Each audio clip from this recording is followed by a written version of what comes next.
বাচ্চারা বেলালের যতটা আগ্রহ না ছিল ওই ঘরটা দেখার, মা যখন বলেছে যাই থাক না কেন তোমার দেখার দরকার না, তখন দেখার জন্য তার আগ্রহটা বাবা বেড়ে গেছে।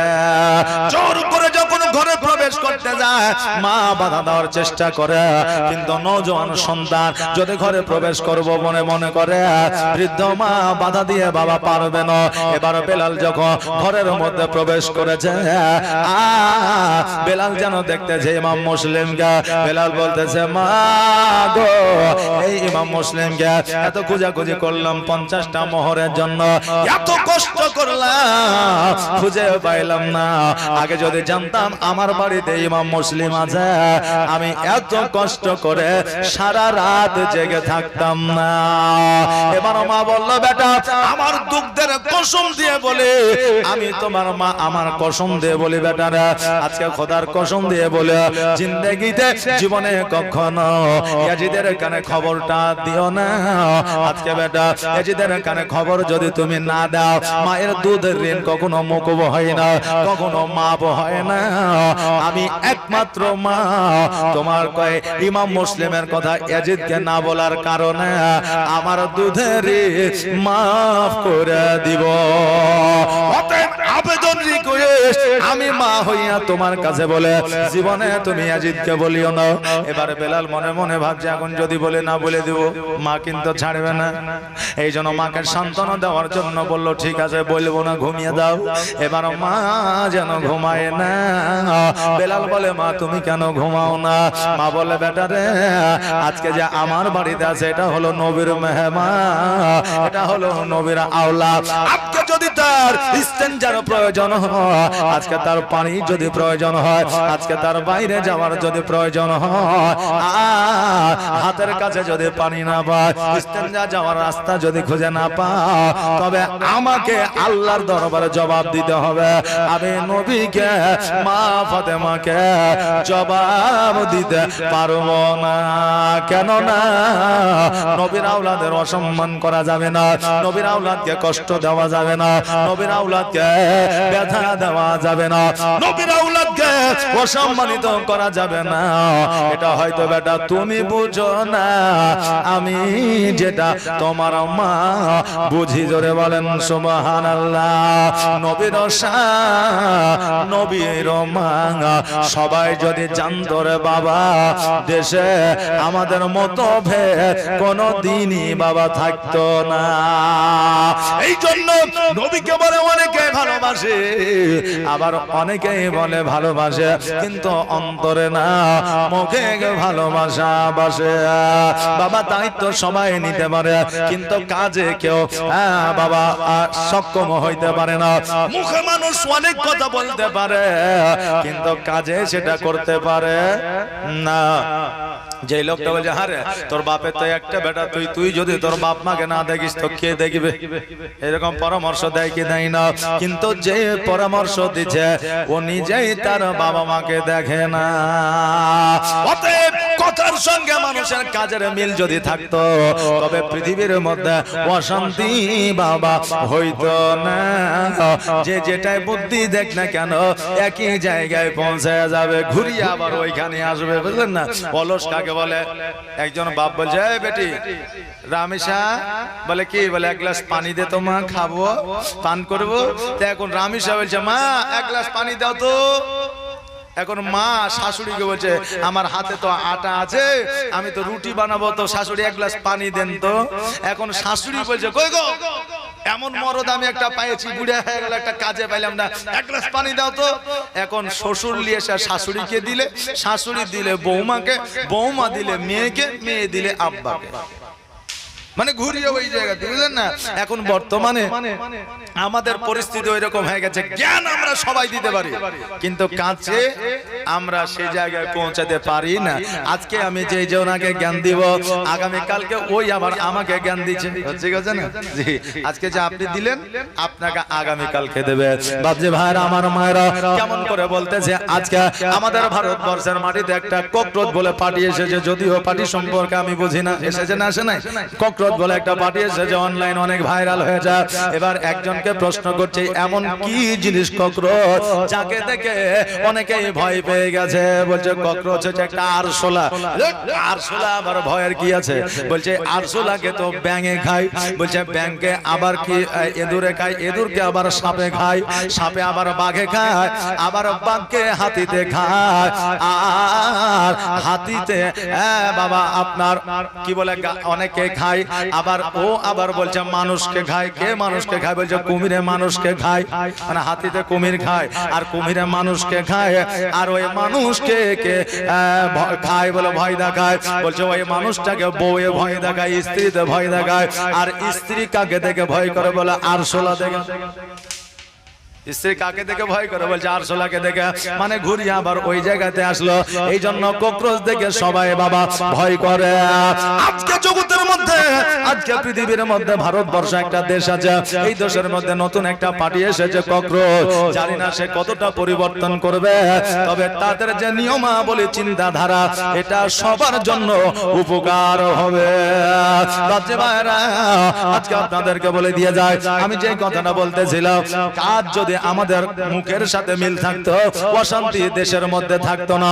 এই জন্য বেলাল মাকে সান্ত্বনা দেওয়ার জন্য বলছে, হ্যাঁ মা, আমি তোমাকে কথা দিলাম, আমি ইয়াজিদের দরবারে কথাটা বলবো না। মাকে শুধু সান্ত্বনা দেওয়ার জন্য, কিন্তু মনে মনে ভাবছে সকাল কখন হবে আর কখন দরবারে যে জানাবো।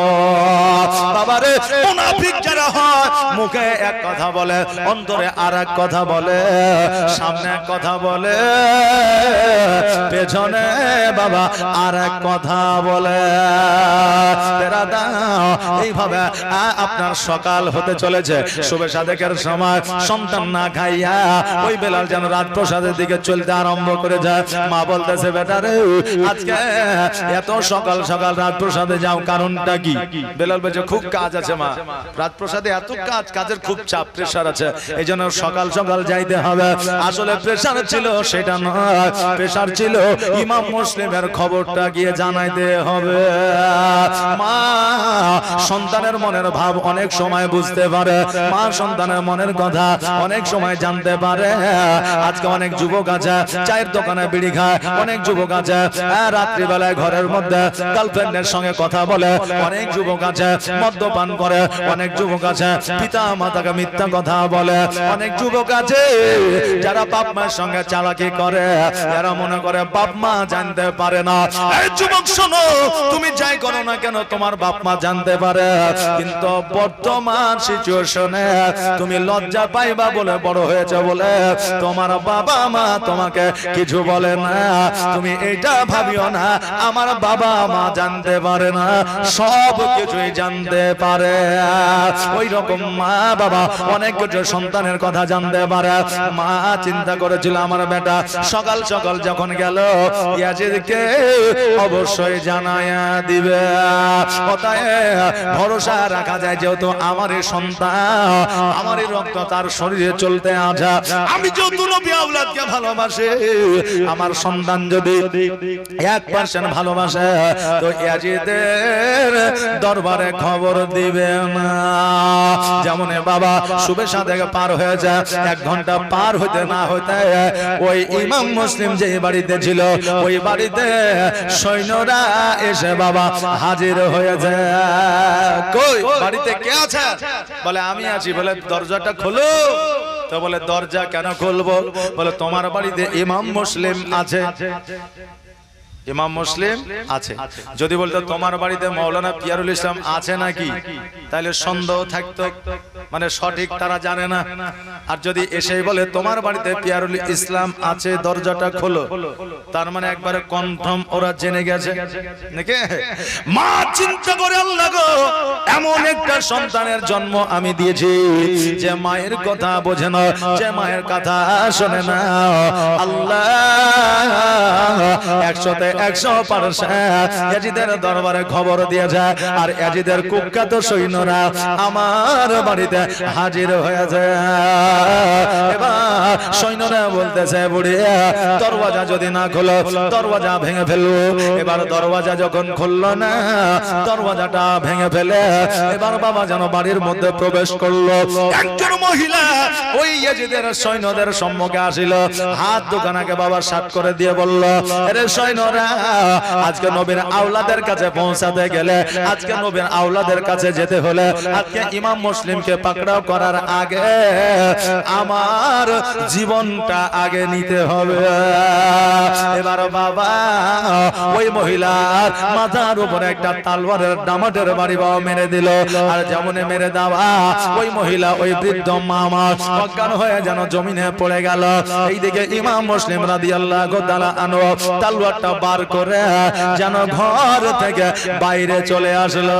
কেন না রে বাবা, জগতের মধ্যে নবীর আওলাদের জীবন চলে যাবে যা, কিন্তু একজন নারীর প্রতি জুলুম তারা সহ্য করতে পারে না। আরে আজকে আমাদের বর্তমান বিজ্ঞান, আজকে বর্তমান সরকার, আজকে বর্তমান দেশের মানুষ এরা এখনো বুঝেছে নারীদের সম্মান। স্বামী বিবেকানন্দ বাড়িয়েছে, নিউ জেনারেশনের ছেলেরা তারা বলে আমাদের মা বোনদের সম্মান শরৎচন্দ্র বাড়িয়ে দিয়েছে। আজকে আমাদের নিউ জেনারেশনের ছেলেরা এইটা জানে আমাদের মা বোনদের সম্মান ঈশ্বরচন্দ্র বিদ্যাসাগর বাড়িয়ে দিয়েছে। আজকে নিউ জেনারেশনের ছেলেরা জানে আমাদের মা বোনদের সম্মান রবীন্দ্রনাথ ঠাকুর বাড়িয়ে দিয়েছে। কিন্তু বাবা না, এ যুবক তোমাদের বলে দিয়ে যা, আজকে থেকে 1445 হিজরি আগে এই মা বোনদের সম্মান আমার নবী বাড়িয়ে দিয়েছে। জোরে বলেন সুবহানাল্লাহ। কতটা সম্মান বাড়িয়েছে, কতটা জানা আছে, কতটা সম্মান বাড়িয়েছে। বাবা আমাদের কাছে সব চাইতে দামি জিনিস কি? কোনটা? আশা আমাদের কিসের আছে? সবচাইতে বেশি আশা কিসের? জান্নাতের। কারণ জান্নাতের আশা সবার আছে। জান্নাতে সবাই যাইতে চায়। চোর যেতে চায়, ডাকাত যেতে চায়, মুনাফিক যেতে চায়, মুসলমান যেতে চায়, হিন্দু জৈন খ্রিস্টান ইহুদি নাসারা বেঈমান যত মানুষ আছে সবাই বেহেশতে যেতে চায়। আজকে বেহেশত এত দামি, আজকে এই বেহেশত এত দামি মানুষের কাছে, কিন্তু ওই জান্নাত ওই বেহেশতকে আমার মায়ের পায়ের তলে আমার আল্লাহ দিয়েছে। জোরে বলেন সুবহানাল্লাহ। অতএব বাবারে জান্নাতের চাইতে দামি আমার আপনার মায়ের পাখানি। এজন্য বলছে মায়ের দিলেতে ব্যথা কখনো দিও না, কখনো দিও না।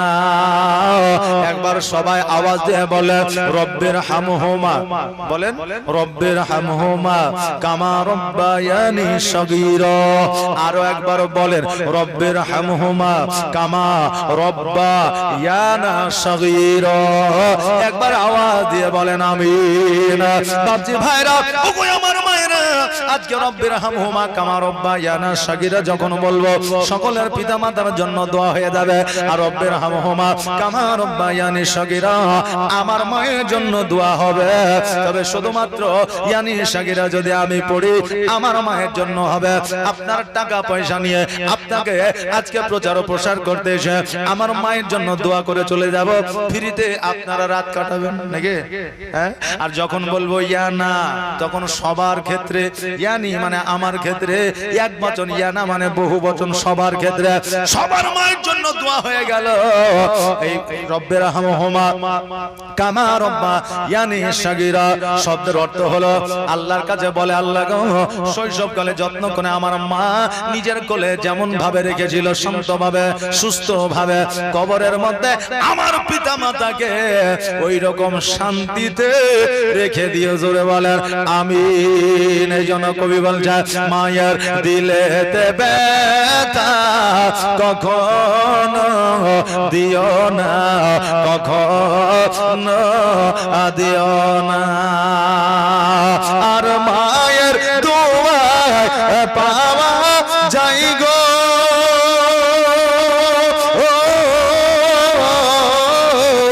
মায়ের দোয়া পাওয়া যাই গো, জান্নাতের ঠিকানা। মায়ের দিলেতে ব্যথা কখনো দিও না, কখনো দিও না। দেখো দুঃখে দুঃখে নীরবে আর ছেলের খুশির তরে মা মরতে রাজি হবে। জোরে বলেন সুবহানাল্লাহ। একটা আওয়াজ দিয়ে বলেন না সুবহানাল্লাহ। আচ্ছা এখানে কার কার মা বেঁচে আছে একবার হাতটা উঠান তো দেখি। কার কার মা বেঁচে আছে হাতটা উঠান তো দেখি। জি, এগুলো রেকর্ডার আছে, আর কারণ নাই।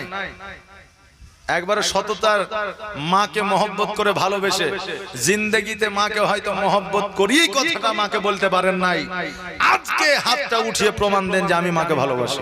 কার কার মা আছে হাত উঠান তো। সুবহানাল্লাহ। আচ্ছা হাত নামায়েন না, হাত নামায়েন না, হাত উঠিয়ে রাখেন। আচ্ছা যাদের মা আছে কালকে মায়ের আঁচলটাকে মাথায় নেবেন। কি বুঝতে পারলেন? মায়ের আঁচলটাকে মাথায় নেবেন, আর মাথায় নামার পরে আপনার মনের কথা যেটা বিপদ আপদ রোগ বালা যেটা আছে মাকে খুলে বলবেন, আর বলবেন মা আমার জন্য দোয়া করে দাও। কথা বুঝতে পারলেন? দোয়া করে দাও। কারণ 50,000 টাকা দিয়ে ভাড়া করে মৌলবি নিয়ে এসে দোয়া করাবেন, ওই দোয়া কবুল হইতেও পারে না হইতেও পারে, কোনো গ্যারান্টি নাই। কিন্তু মায়ের আঁচলটাকে মাথায় দিয়ে মাকে বলবে দোয়া করো, তো মা যদি একবার দোয়া করে দেয় খোদার কসম করে বলে আল্লাহর দরবারে কারেন্টের মতো কবুল হয়ে যাবে, আর আপনার সকল বাধা বিপদ দূর হয়ে যাবে। জোরে বলেন আমিন। তো মায়ের চাইতে বড় মূল্যবান দোয়া পৃথিবীতে আর কারোর কাছে নাই। এই জন্য আপনার অভাব অনটন হইলে আলেমের কাছে যান, হুজুর একটা তাবিজ দেন। আপনি ডাক্তারের কাছে যান, বলে হুজুর আমাকে কিছু ওষুধ দেন, মাথা ঠিক নাই মন ঠিক নাই। মায়ের কাছে যান, মা হচ্ছে সবচাইতে বড় ওষুধ। মা সবচাইতে বড় ওষুধ। মায়ের কাছে যাবেন, দোয়া চাইবেন, বলেন ইনশাআল্লাহ, বলেন ইনশাআল্লাহ। আর যাদের মা নাই আগামী কাল বাদ দিয়ে পরশুদিন শুক্রবার, এই শুক্রবারে জুম্মার নামাজের পরে প্রত্যেকেই বাপ এবং মায়ের কবরটা জিয়ারত করবেন, বলেন ইনশাআল্লাহ, বলেন ইনশাআল্লাহ। করবেন তো? জি যাবেন তো? সুবহানাল্লাহ। আচ্ছা আপনাদেরকে আল্লাহ তাবারক তাআলা সহি এবং সঠিকভাবে থাকার, পিতামাতাকে ভালোবাসার, পিতামাতার কবর জিয়ারত করার জন্য তৌফিক ইনায়াত করে। সকলে বলেন আমিন। আরেকটু আওয়াজ দিয়ে বলেন সুম্মা আমিন। আচ্ছা আপনারা কি রাগ করলেন? বললাম তো রাগ করলেন। আচ্ছা পিতামাতার চাইতে বড় সম্পদ জগতে আর নাই, আছে নাই। এই জন্য শ্রদ্ধা ও সম্মান করিবেন। কবি কি বলছে? দেখো তোকে দুঃখী নীরবে আর ছেলের খুশির তরে মা মরতে রাজি হবে, আর জীবন দিলে শোধ হবে না, জীবন দিলে শোধ হবে না, মায়ের এক ফোঁটা দুধের দেনা, মায়ের দিলেতে ব্যথা কখনো দিও না, কখনো দিও না। এ মা বোনেরা খালারা একটু আগে আসেন না গো। আচ্ছা এই জায়গাটা থেকে পাপ করেছে নাকি? হ্যাঁ না পিঁপড়ে টিপড়ে আছে? সুবহানাল্লাহ। আচ্ছা কিছুই না, এই জায়গাটা ভালো যায়। মা একটু আগে আসেন, মা বোনেরা আসছে পেছনে বসবে, একটু আগে আসেন, চলে আসেন। সুবহানাল্লাহ। এই জায়গাটা চরল নাই যে বালি বেশি আছে, হ্যাঁ মোটামুটি জায়গা ঠিকই আছে। এই মায়েরা উঠেন, আসেন আসেন মা গো, চলে আসেন। সুবহানাল্লাহ। একটু সামনে চলে আসেন। জাযাকাল্লাহ মাশাআল্লাহ। আসেন। সুবহানাল্লাহ। আমার চাইতে বড় বড় ইন্টারন্যাশনাল বক্তা আছে। আমি তো আপনার পাশের গায়ে ছেলে নাকি বলে? হ্যাঁ আমার চাইতে ইন্টারন্যাশনাল বক্তা আছে, উনাদের বক্তব্য শুনবেন তো উঠে যাইতে মন যাবে না। হ্যাঁ তো আসেন। আমি শুধুমাত্র টেলার, আসল পিকচার আবি বাকি হ্যায়। তা আপনারা আসেন, আমি টেলার। এখনই যদি জায়গা যদি রেজিস্ট্রি না করতে পারেন ভবিষ্যতে রেজিস্ট্রি হবে না, আর রেজিস্ট্রি না হলে রেকর্ডও হবে না, বুঝলেন? কারণ এ শায়ের বাদ চলে যাবেন। এ শায়ের শুধু জগতে হয়নি, আখেরাতেও এ শায়ের হবে। কি বলে আখেরাতেও এসআইআর হবে। আজকে যখন স্বাস্থ্য সাথীর কার্ডের লাইন হয়েছিল বুঝলেন, তখন ইট দিয়ে আর পাথর দিয়ে বালি দিয়ে লাইন দিয়ে বুঝলেন, যখন ইট দিয়ে পাথর দিয়ে হইলে না তখন মারামারি হুড়াহুড়ি, আমার আগে ছিল আমার আগে ছিল বুঝলেন না। তো এই স্বাস্থ্য সাথীতে আমাদের উপকার কি হইতো, যতদিন বাঁচতাম আমাদের রোগ বালা হইলে ওটার মাধ্যমে আমাদের চিকিৎসা হইতো নাকি, হ্যাঁ তার জন্য এত মারামারি। আর যেখানে অমর ভোর থাকবো, আমরা যদি মসজিদে যাই করি হুড়াহুড়ি, তো সারা উমর ভোর জান্নাতে থাকবো। কিন্তু আমাদের জান্নাতের চাইতে আমাদের স্বাস্থ্য সাথীর কার্ডের দাম আমাদের কাছে বেশি নাকি। এখানে লাইন নাই কিন্তু ওখানে লাইন। দেখবেন জানাজার নামাজের পেছনে নাকি বেশি। সুবহানাল্লাহ, জাযাকাল্লাহ দেন একজন 200 টাকা দিয়েছে। তো জানাজার নামাজের পেছনে নাকি বেশি, কিন্তু ওই জানাজার নামাজে দেখবেন মানুষ আগে যা দাঁড়ায়।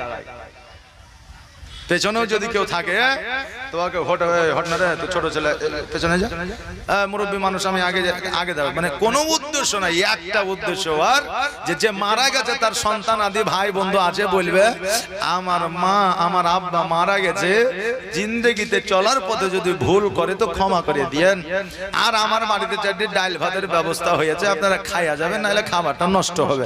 এইটুকু কথা শোনার লাগে ও আগের কাতারে মায়ের পিট করে জ্বালাবে। তাছাড়া ভেরি ইন্টারেস্টিং জানাতে কিছু আছে নাকি নাই, পেছনে নাকি বেশি কিন্তু আগে দাঁড়াবে। আর নামাজে বুঝলেন আগে নাকি বেশি, অথচ ও পেছনে যে দাঁড়াবে, বুঝলেন না, পেছনে যে দাঁড়াবে। তো এই জন্য আমি বলবো বাপজি ভাইরা, নামাজে আগে যান, কিন্তু আগে গেলে আগে আপনাকে জানতে হবে, তারপরে আগে যেতে হবে। আগে নেকি মানে আমি কিছু জানি না আগে দাঁড়িয়ে গেলাম তাহলে হবে। একজন নতুন বিয়ে করেছে বুঝলেন, শ্বশুর বাড়িতে গেছে জুম্মার দিন, এখন শাশুড়ি বলছে বেটা মসজিদে যাও না গো, নামাজটা পড়ে আসো না গো। তো এখন বলছে মান সম্মানের ব্যাপার, তো তাহলে একটা লুঙ্গি দেন নামাজটা পড়ে আসে। এখন শ্বশুরের নতুন লুঙ্গি দিয়ে দিয়েছে, ওকে খাঁচাও না খড়খড়িয়া লুঙ্গি পিনেছে, তো আগে একটু বাড়িয়ে আছে পেছনে একটু বাড়িয়ে আছে, ওই লুঙ্গি পিনে চলে গেছে, জিন্দেগিতে নামাজ পড়েনি। ও বলছে যে কোথায় দাঁড়াবো, তো ইমামের পেছনে যে দাঁড়াইছে। এখন ইমাম সাহেব নামাজে দাঁড়াইছে, আল্লাহু আকবার, রুকু সেজদায় গেছে, এখন জামায়ে রুকু সেজদায় গেছে, আর ওর খড়খড়িয়া লুঙ্গি পেছনে বাড়িয়েছে। আর যেমনই পেছনে বাড়িয়ে যাওয়া বুঝলেন, হ্যাঁ এবার রুকু সেজদা থেকে যেমনই উঠতে গেছে, জামায়ের লুঙ্গি কিন্তু উঠে গেছে, মানে মাথায় বাইরে উঠে গেছে। এখন ও মনে মনে ভাবছে মনে নামাজের মধ্যে আছে, বুঝলেন না, ও তো নামাজ পড়েইনি কি করে জানবে। এখন পরের রেখাতে ও একবারে প্লেস করে ইমামের লুঙ্গিতে মাথা ভরে ইমামের লুঙ্গি তুলে দিয়েছে। এখন ইমাম সাহেব ওই পাগলা, ও ঘুরিয়ে বলছে ওই পাগলা, ওই যে কার বেটা রে, তো অমুকের জামাই, বাড়ি কোথায়, বলে বসন্তপুর। হ্যাঁ, তো বুঝলেন এরকম না জানা যদি না থাকে তো আগের কাতারে যায়েন না, আগে জানবেন বুঝবেন তারপরে আগের কাতারে যাবেন। নেকি বেশি আছে মানে আগে চলে গেলেন তাহলে কিন্তু ফেসে যাবেন। এখন বলছে যে আগে আসবে তার পরীক্ষা আগে নেওয়া হবে, এখন ও জানেই না কিসের পরীক্ষা, এখন আগে যায় দাঁড়িয়ে আছে, ওকে প্রশ্ন জিজ্ঞাসা করছে মান রব্বুকা, তো বলছে হা হা লাদরি, জানে না, বুঝলেন না, তা আগে জানতে হবে তারপর আগের কাতারে যাইতে হবে।